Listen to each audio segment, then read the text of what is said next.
Pozdrav svima, dobrodošli u novi video. U ovom videu pričamo o isceljenju ekcema alternativnim putem. Sa nama je danas Aleksandra koja će podeliti svoje iskustva. Ovo će biti prvi u nizu videa kojim ću se ja potruditi da vas motivišem, inspirišem, da pokažem primere ljudi koji su se izlečili od neke bolesti i želja mi je da onima koji boluju pokažemo da je moguće, da im ulijemo veru i nadu da postoje ljudi koji su se izlečili. Ukoliko ste i vi ozdravili alternativnim putem i želite svoju priču da podelite sa drugima, javite se na mail koji je ispisan na ekranu.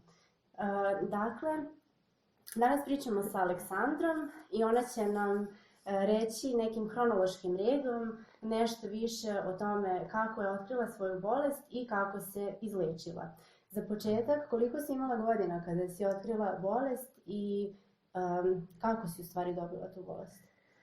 Za početak hvala ti što si izašli u susret, jer mislim da je jako bitno da ljudi vide i čuju da je zaista moguće da se alternativnim putem neko izleči od teže bolesti. U ovom slučaju ekcem za mene je bio malo teži oblik, s obzirom da ima ih raznih oblika. Kod mene to krenulo već od prve godine, kad ja još nisam bila svesna toga, nego moji roditelji. I dešava se nekada deca, kad su mala, imaju ekcem, ali ne bude tako strašno i to brzo prođe kad si beba, međutim meni je to nastavilo put, tako da od prve godine sam počela se, da kažem, borim sa tim i svaki put je sve bio teži oblik po tom pitanju. A koji su tvoji prvi koraci u izlečenju? Ti si išla kod doktora, on je otkrio, zapravo definisao dijagnozu. Da, jeste. Išla sam kod pedijatra svog i pravili smo terapiju koja bi najviše odgovarala meni i mom uzrastu tada. Uglavnom smo koristili kremice sa kortikosteroidima i to je meni pomagalo u početku. Međutim, što je bilo gore, s obzirom da samo sam imala na pregimbima u početku ekcem, kad je to počelo se pogoršava, već sam previše unosila te kreme u svoj organizam preko kože i to je postalo ozbiljan problem, jer su našli previše šećera u mom urinu i rekli su mi više da ne smem da koristim tu kremu. To je bilo kakvu kremu sa tim sastojkom. I ti si onda u stvari krenula alternativnim putem da bi tvoji roditelji su, to jest mama u to vreme, je pronašla homeopatiju.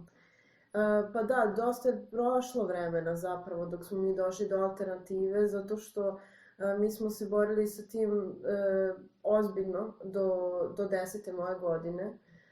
Tako da... Praktično 9 godina si se ti lečila redovnom medicinom. Da, baš tako. Svakojake terapije sam prolazila sa morskom solju, sa mazanjem, maslinovim uljem i svašta je bilo od terapija. Ali jednostavno to je bilo uvek kratkoročno i uvek se gledalo da se reši problem s polja nego iznutra, što je zapravo bio početni problem u cijeloj priči, dok nismo shvatili zapravo. Da, i onda je homeopatija bila prva u nizu. Da. Međutim, tu nešto nije krenulo kako treba. Jeste, da, tu si u pravu, zato što u to vreme doktorica mi je napisala terapiju koju nije, nažalost, pogodila. Desi se ljudima, homeopatija je takva, da kažem, takva načina lečenja, kao što možete i videti sami, da morate jako dobro da znate kakav lek treba da date osobi, mislim kao svaki doktor, ali eto u ovom momentu to meni nije pomoglo, a cilj toga leka je bio da izbaci sve što je štetno u mom organizmu kako bi se iščistila. A način na koji se to čisti jeste da meni izlazi još više mojeg ekcema i do te mere je došlo da ja nisam mogla da ustanem iz kreveta i da idem u školu. Tako da je to bio meni najteži period u životu kada nisam znala kako i šta. Moja majka isto. Mislim, ona je moja samohrana majka koja nije znala više kako i šta da radi i tako je došla do makrobiotike.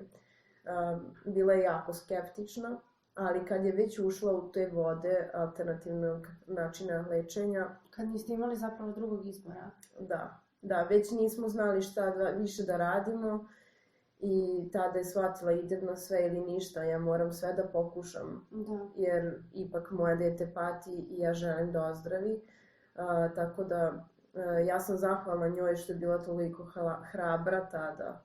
A koje su to bile specifičnosti te nove terapije, makrobiotike, od ishrane preko drugih rituala u tom lečenju? Pa, interesantno je to što ja kad sam, imala sam oko 11 godina kada sam zapravo krenula sa makrobiotikom i ja tad nisam razumela šta to znači, samo sam shvatala da sve kreće iznutra, odnosno ishranom i da je sve u energiji takođe. Znači, od energije kakvom se ti, da kažem kako ti imaš, do energije kojom ti kuvaš, jako puno je tu bilo specifičnosti, kako bi se reklo, koje sam trebala i da ispoštujem. Što se tiče moje ishrane, ona se uglavnom svodila na to da sam jela mahunarke, žitarice, ribu, bez mesa ikakvog. Sve je moralo da bude bareno i da, i takođe sam isto jela dosta povrća i voća kao deo svakodnevnog obroka, s tim da, na primjer, crveno povrće i voće nisam smela. Moja užina se svodila na oraščaste plodove, galete. Glavni obroci su mi bili uglavnom podeljeni iz 3 dela. Uglavnom sam jela miso supu i uglavnom mahunarke neke i naravno uz to neko povrće. Pored jelovnika imala sam i tačno da se držim određenih principa, da radim neke određene vežbe fizički i isto tako da masiram meridijane po telu, s obzirom da ih ima 14, ja sam trebala da masiram možda 3-4 u zavisnosti koji tačno, kakvu tačnu energiju sam želela da pokrenem. Kada si videla prve rezultate? Pa bilo je nakon 6 meseci. Zato što nekih 6 meseci mi je trebalo da mi se pročisti ozbiljno organizam i da mi pročisti krv, jer kao devojčica, tad sam tek bila u početku da dobijem mezis i svašta, ali još pored toga što devojčice imaju. Se dešavalo da razne promene u organizmu? Da, to je bio šok za moj organizam, tako da ja kada sam posle 6 meseci otišla kod doktora, meni su bili sjajni rezultati, krvi, sve super je bilo. I isto tako sam i dobila, moju menstruaciju napokon, jer sam imala za tih 6 meseci zapravo veliku pauzu, što nije, da kažem, normalno, sve u svemu. I koliko si ti nakon toga, s obzirom da su tu bili rezultati, praktikovala još tu ishranu i kad si prešla na običnu redovnu ishranu kao i pre, što si se hranila? To je vrlo išlo postepeno i rekla bih prirodnim putem, zato što nisam ni želela da krenem, sad sam na makrobiotici i više neću se hranim time i sad ću nešto drugo. Ja sam i dalje zadržala određena jela koja meni su, da kažem, odgovarala, što sam ih jako već zavolela. I to je krenulo polakim putem, pošto ja nisam smela ništa mlečno, ništa šećer, sve ono što sva deca obožavaju da jedu, meni je to nedostajalo. I tako je krenulo zapravo od nečeg slatkog za početak. I to je išlo možda, jednom u mesec dana, ajde da kažem, sam krenula tako da se hranim. Ali... Zapravo to je, koliko se sjećam iz tvoje priče, bio put na neku ekskurziju u Švajcarsku. Da. Gde si ti prvi put bila u okruženju, ponovo, iznova, ti si u stvari retko putovala, izbjegavala priliku da ideš od kuće jer neće niko moći da ti spremi ono što jedeš. Da. A onda si se posle nekog vremena, to je bilo već 5-6 godina od kako uzimaš terapiju, Da. osmelila i otišla na putovanje gde su ti spremali kakvu hranu.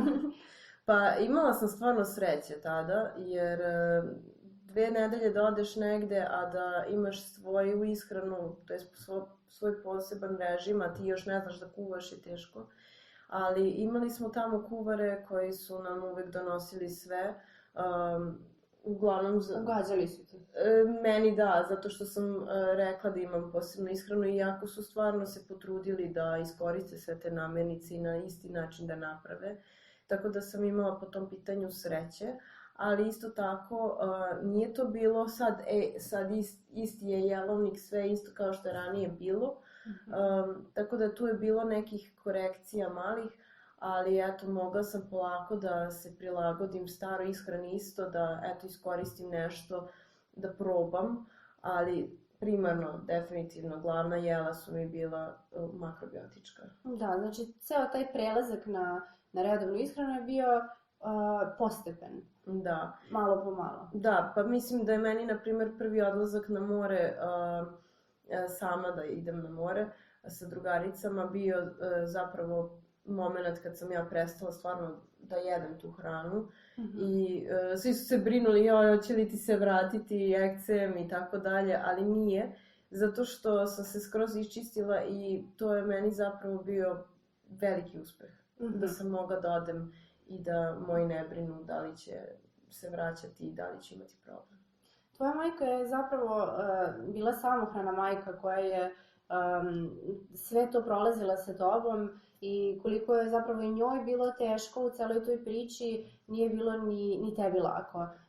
Šta je tebi bilo najteže, sa čime si se sve susrećala kao sa nekim izazovima koji su tebi svakodnevno bili na putu, a nekoj deci je to bilo prosto dozvoljeno, kao što je šećer, kao što je... Pa da.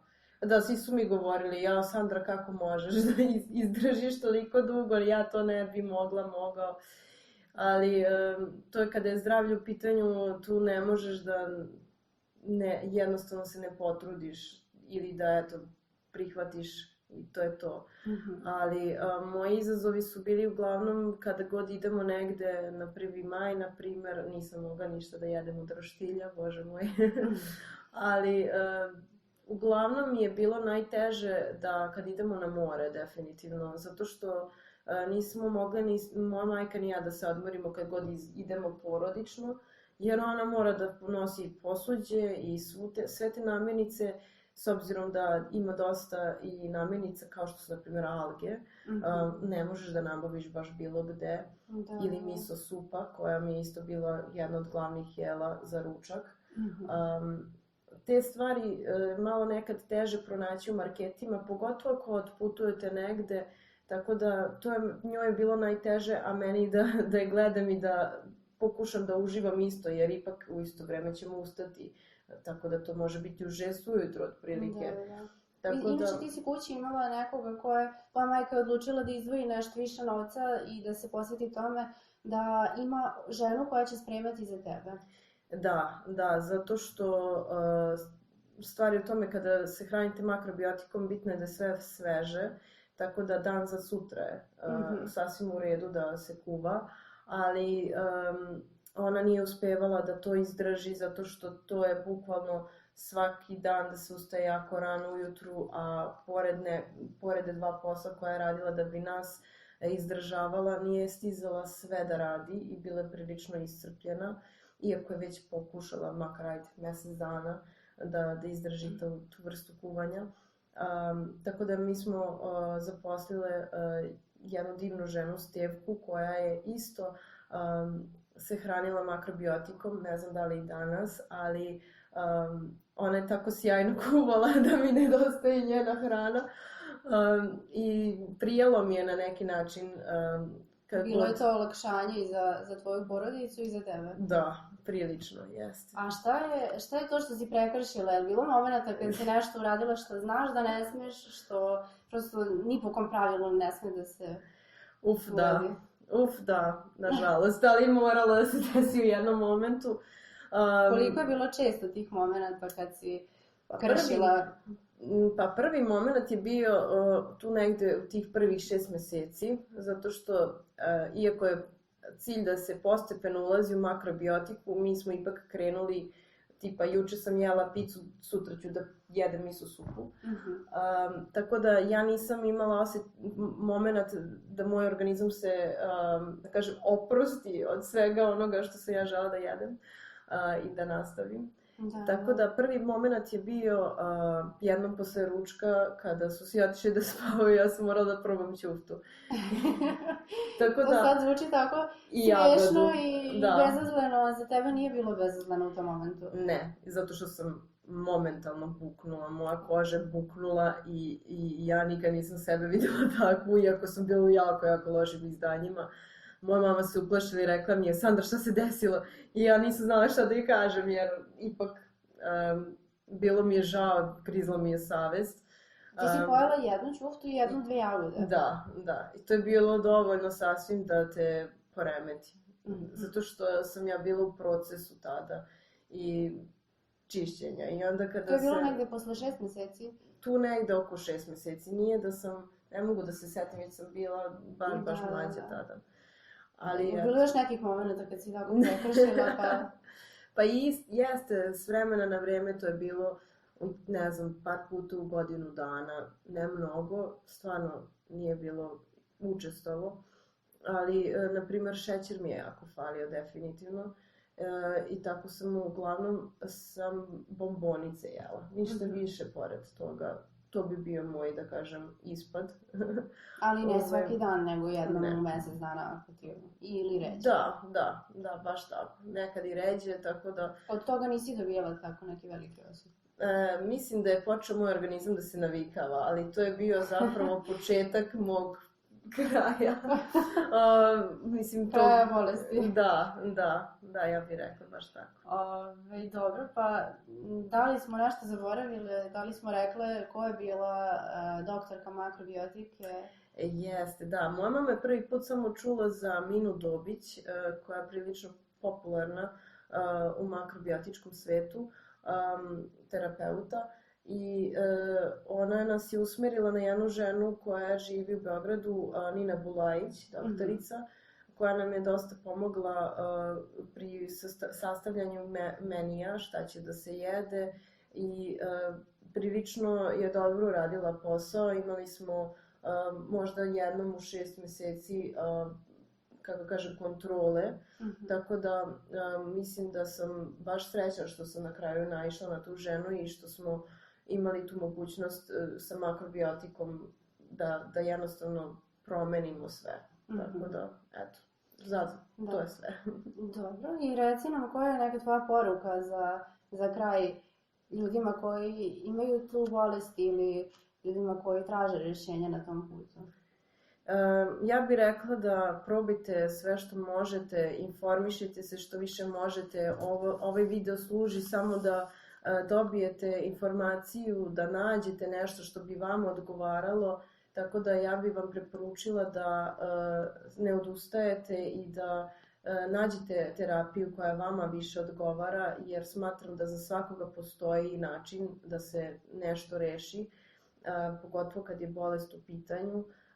Moja bolest je takva kakva je bila i ne znači da bi se izlečila baš tim istim putem, ali jeste, kako bi se reklo, jako dobar način, jer je najzdraviji pristup. Ja nisam koristila nikakve lekove više i na neki način ja sam se očistila od tih stvari, jer ja retko kad sam i bila bolesna, što je isto zanimljivo, dok sam se hranila makrobiotikom. Ja retko kad sam otišla u bolnicu posle, te prehlade su bile, jak mi je bio imunitet, što je najbitnije u svemu tome.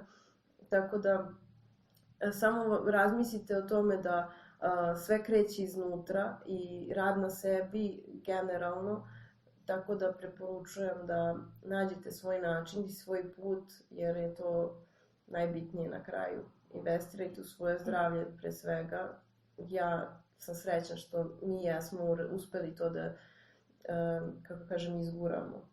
Tako da, eto. Hvala ti, Aleksandra, što si podelila svoje iskustvo. Verujem da nije baš ugodno da pričaš o tome javno. U svakom slučaju, verujem da će to koristiti onima koji budu gledali. Želim samo još jednom da napomenem da cilj ovih videa nije da vas ubeđujemo da je ovo najbolji ili jedini način da se izlečite.